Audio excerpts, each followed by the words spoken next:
nhau yeZEC yachizopisa nhau yeZEC yachizotora mukombe panguva ino ndoda kuti ndiyo yachizadza maheadline ndoda kuti zvinhu zvazvakafusirwa zvinhu aiwa yange yapera ya 2023 yange yakutonovharika kutonopera nhau yeaudio yabva yazvifukunyura zvese noda kuti vanhu zvanga vasingachafaniri kutsvaka nekuziva zvakuzongobuda zvega pachena sanapinda mashoko awasobuda kwaitwa chionafadzai mari achibudisa zvimwe zvinyiwa ndoti bosubscribe bolike kuti na on the bell icon notoona kuti paino pakanyora achiti so cast your mind back to the 2023 general elections. Remember all the delays in the delivery of ballot papers and people waiting for hours in queues to vote. Do you remember all the errors on the ballot papers?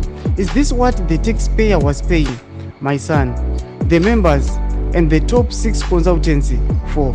Only a person arimukatikati akabata kuti can get away with this. We now need new leaders. Anobva poster ne ballot paper aiwa chinyatsokuratidza kuti paballot relast year takanyatsokuona kuti paballot paper apa pane maerrors uye maballots akanonoka kuiswa vanhu vachimira maqueues.